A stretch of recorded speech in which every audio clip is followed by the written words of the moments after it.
Right now at noon, former President Jimmy Carter is eulogized by some of those closest to him. We take a look inside his state funeral. And the intense firefight continues in Los Angeles. A look at the damage done and why firefighters are hoping to gain ground. This is News 3 Now at noon. Thanks for joining us. I'm Maddie Heimsch, filling in for Josh Spreiter. And we begin with breaking news. Madison Police Chief Sean Barnes is giving an update on the investigation into the Abundant Life Christian School shooting. 3 people died in the shooting, including the shooter. 6 were injured and 2 remain in the hospital. In a recorded message, Chief Barnes says that while the motive in the case is still unknown, they have no credible information that there are others who intend to commit further violence. We can share that the suspect was very active online and on social media. We're currently looking at her online activity to better understand why this attack happened. Detectives are writing search warrants and subpoenas from social media platforms and tech companies. This can be a lengthy process that involves allowing the companies time to process the information before detectives can even begin reviewing what will likely be tens of thousands of pages of data. This review process may reveal information that will require additional warrants and subpoenas, which again will take time. Barnes goes on to say that 2 firearms were recovered from the scene, as well as 21 shell casings. For additional facts about the case, you can find them on the City of Madison Police Department website.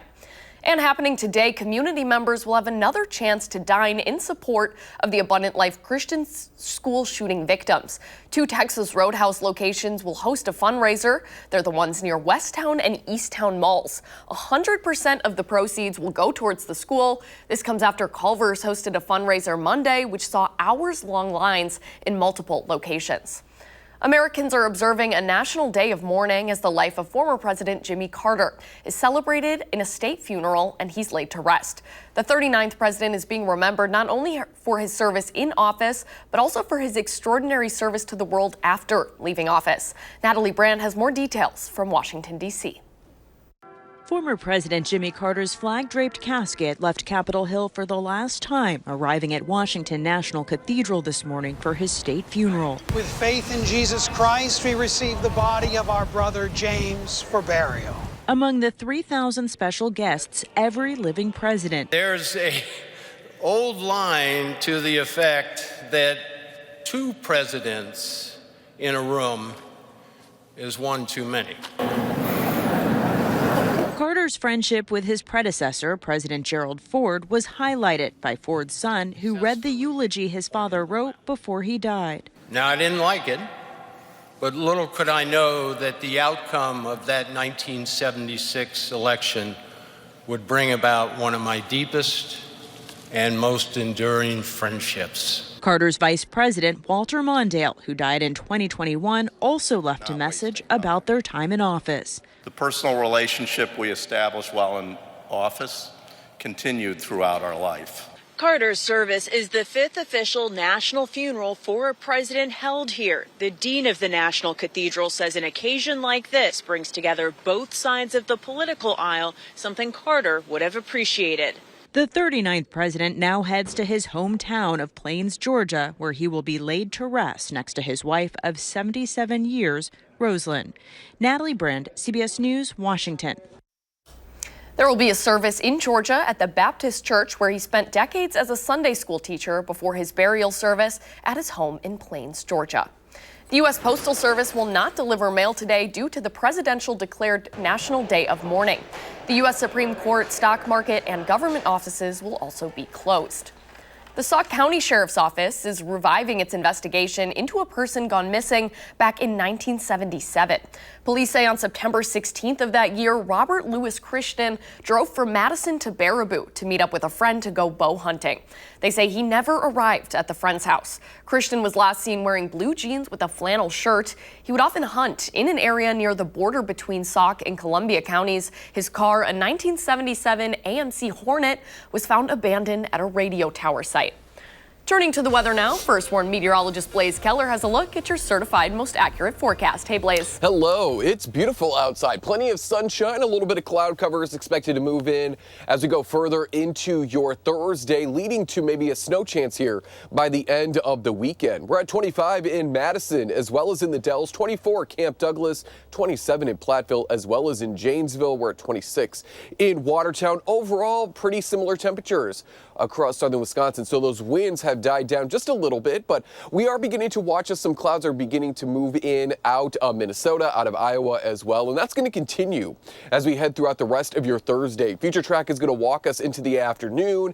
We're at about 7, 8. By 8 o'clock onwards, we should be mostly cloudy. Maybe some light snow as we're waking up on your Friday. We're not anticipating much in the way of accumulation, probably even less than a quarter of an inch as we're kicking off the final day of the week there. So later today, we should top out about 27 degrees in Madison, 28 for a high in Platteville, 29 in Lone Rock. Overall, increasing cloud cover farther east, more sunshine throughout the day. We are going to talk about some snow that is set to arrive on Sunday in the full forecast. Blaze, thank you.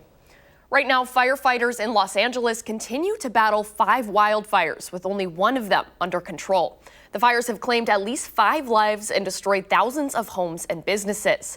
Yesterday, helicopters dropped water on the latest blaze, the Sunset Fire in the Hollywood Hills. The 5 fires cover around 45 square miles, with more than 7,500 firefighters working to put them out. Fleeing the Palisades fire, Aaron Sampson got his elderly father-in-law to safety, ditching their ride and ultimately making their way on foot. As we're driving down, there's fires on both sides of the car. Just being stuck there, surrounded by fire, the policemen started running up the street. Get out of the car! Get out of the car! Winds have died down significantly, and fire crews are hoping to gain ground before they could pick back up this afternoon. Red flag warnings will continue into Friday. The wildfires are also impacting Hollywood's biggest night. Oscar nomination voting has been delayed due to the fires. According to an email sent to Academy members, the deadline to vote has been extended 2 days to January 14th. Also, the nominations announcement has been pushed back 2 days from January 17th to the 19th. The 2025 Academy Awards ceremony is scheduled to take place in Los Angeles on March 2nd. Coming up, another port strike has been averted, plus how Ulta fans can get their beauty buys to their front door in a flash when we come back. You're watching News 3 Now at noon.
Yet another port strike has been averted. The International Longshoremen's Association has reached a tentative 6-year contract deal with shipping and port operators ahead of next week's deadline. Union dock workers had staged a 3-day strike back in October before suspending it and continuing talks after agreeing to a more than 60% pay bump. While the details have not been made public yet, the two sides have reached an agreement on the final sticking point, automation. Meanwhile, in Utah, ski patrollers at the nation's biggest ski resort have also reached an agreement with the owner to end their nearly 2-week-long strike.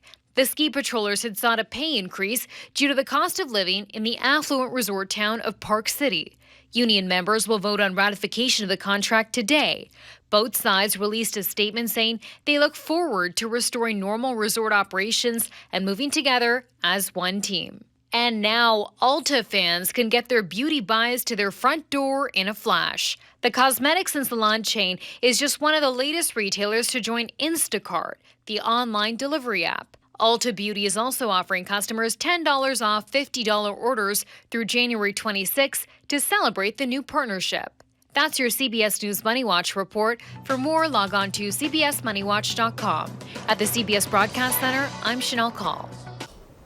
Here's a look at the stock numbers. The Dow Jones is up 106 points, the Nasdaq is down 10, and the S&P 500 is up 9 points. Coming up next, Pam has a look at the farm numbers, and Blaze is back with the First More forecast. Then later on Live at 4, we're talking with an internationally renowned expert on fact-checking about how Meta's new policy could affect the social media climate.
Welcome back. Let's check in now with Pam Jahnke for your Midwest Farm Report. Hi, Pam.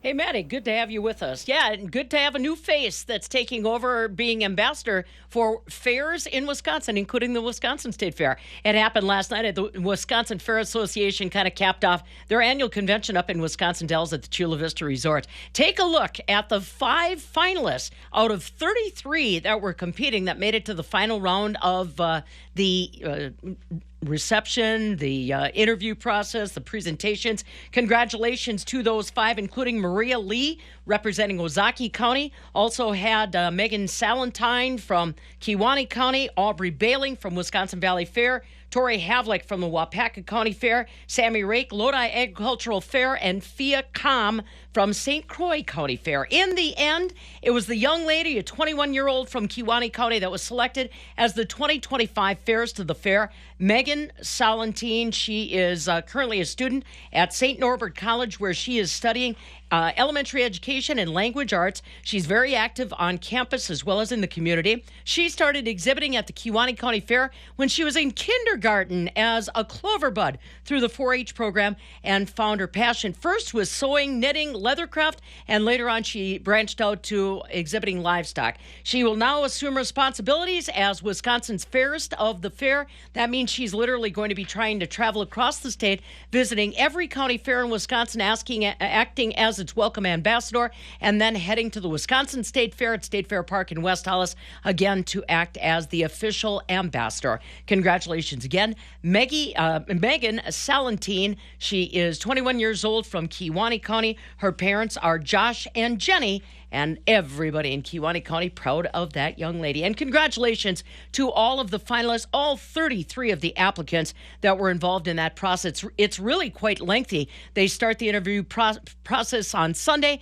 and then just wrap it up with the final phase of announcements on Wednesday evening. So a long week indeed. Kind of a long week as far as dairy is concerned. Today in Chicago, the barrel cheese stands unchanged, $1.87. 40-pound block cheese on a Thursday, down a penny and 3/4, $1.89 3/4. Well, double A butter finishes, unchanged at $2.60 a pound. So there you go, Maddie. Just a quick update from the old farm scene, and congratulations again to Megan from Kewaunee County, our new Wisconsin Fairest of the Fairs. Thank you so much, Pam. We may see some snow later this week. Let's check in with Blaze for the complete forecast.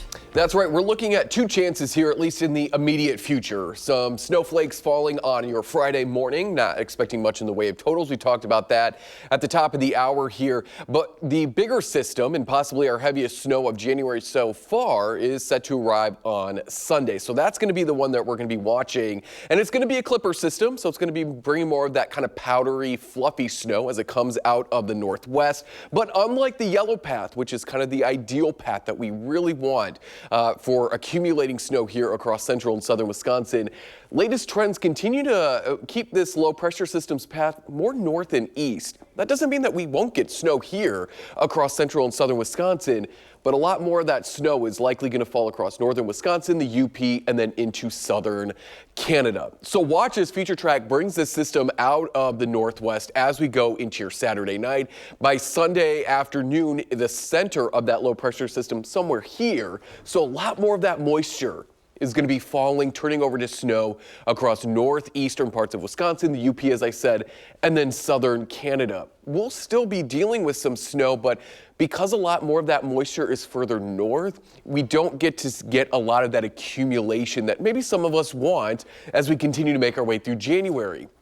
So again, closer to home, as we go into your Sunday, right around midnight, going into Sunday, that low pressure system is coming out of the Dakotas, and then it will make its way into parts of Minnesota and Iowa by the afternoon. By the mid to late afternoon, we're beginning to kind of wrap up with the snow chances here across southwestern parts of the state. But again, the darker blues indicating where that heaviest snow is likely going to accumulate Sunday into Monday.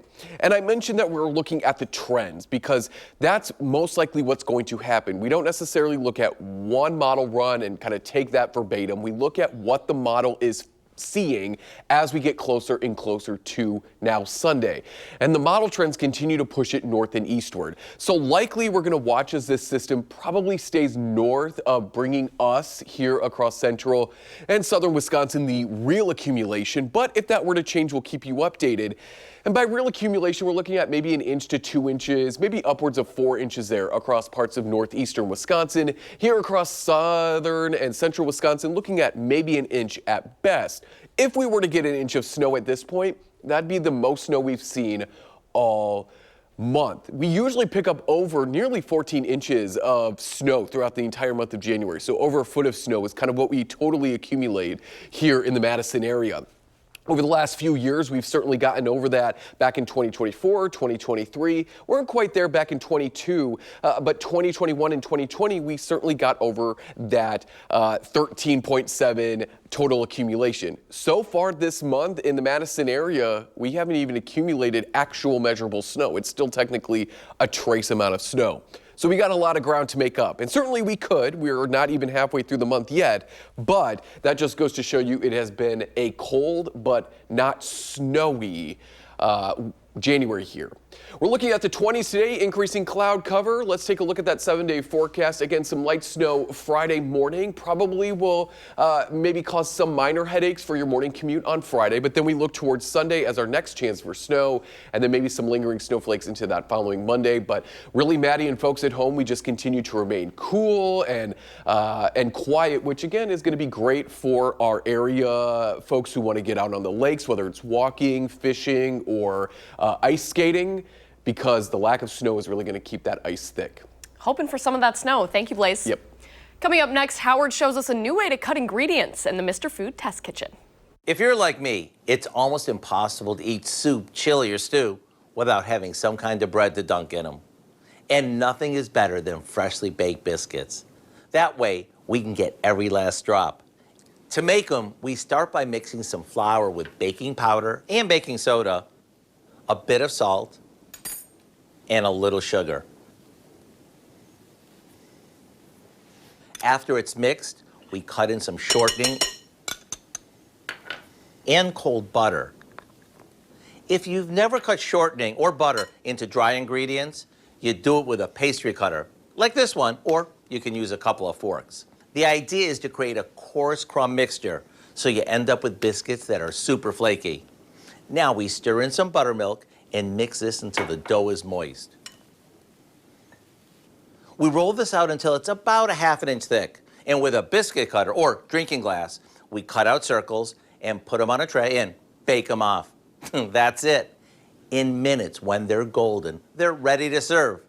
Sure, we can slather them with butter or eat them as is, but I think they're best when they're dunked in any of our comforting favorites. To get the recipe for our better buttermilk biscuits, all you have to do is visit our website. I'm Howard of the Mr. Food Test Kitchen, where today we found the ultimate dunking way for you to say, ooh, it's so good.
I love talking about animals. We can get closer too. Can Blaze do the pet segment with us? Come on. I used to do weather with, Lisa would come in early and I would grab one of the, the animals and take them and do the weather with me. Oh my gosh. I want to start doing that again. Oh my God, I love cat purrs. I know.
Well, it's time to introduce this week's Pets of the Week. Lisa Bernard from Midday County Humane Society is here with three special guests. Blaze is here too.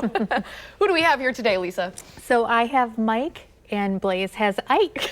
Ike is eyeing you. Yeah, he is. Hi, Ike. So they are 3-month-old kittens who just arrived earlier this week on a transfer from another shelter in Wisconsin. Okay. And we are looking to help them find homes. Now, you were telling me prior to the segment that you guys don't have a lot of cats, which is kind of surprising at the humane shelter. That's correct. We don't have a huge population right now. Which is good. I mean, that means that more cats are in homes. Yes, and we're gonna help out other shelters who need help. So like on Friday, we are transferring about 15 dogs to us from a southern shelter. So to help them find homes. So we have a wonderful community here in Wisconsin who loves their pets, and they love getting these cute snuggles like they're giving us. So we're bringing some more in. Adopting a kitten at this age for the first time, is it good to take 2 to keep them entertained? 1? What should new kitten owners know? So I think it's up to the individual. Okay. These 2 can go home together or separately. If they want to have, them playing with each other and have friends right away, that's fine. If they would prefer to just take one and have that bond between them strengthened, that's totally fine too. Oftentimes when you get 2, you often find different personalities anyway. Like he's starting to get a little squirmy because he wants to go explore, whereas I think Ike is a little more shy, so he's taking it all in a little more. I see that. So, but that doesn't mean that Mike doesn't get shy at times too. Now you guys have an event coming up. So we have camp coming up. Yes, on January 20th. Yes, we do. So it's a day camp for kids ages 7 to 12. You do have to register ahead of time. Their theme is animal advocates and how you can be an advocate for animals. Oh, perfect. So, and they get to enjoy time with our education animals, take a tour, visit with the general population, and then do different craft and service projects and just have a fun time with other animal lovers. Perfect. And the last week's pet, Anakin, is still available for adoption. There he is. Oh, so cute. So if you would like to adopt him or Mike and Ike or check out any other animals, you can go to giveshelter.org. All right, and we'll just say goodbye then. Yeah. Bye, Mike and Ike.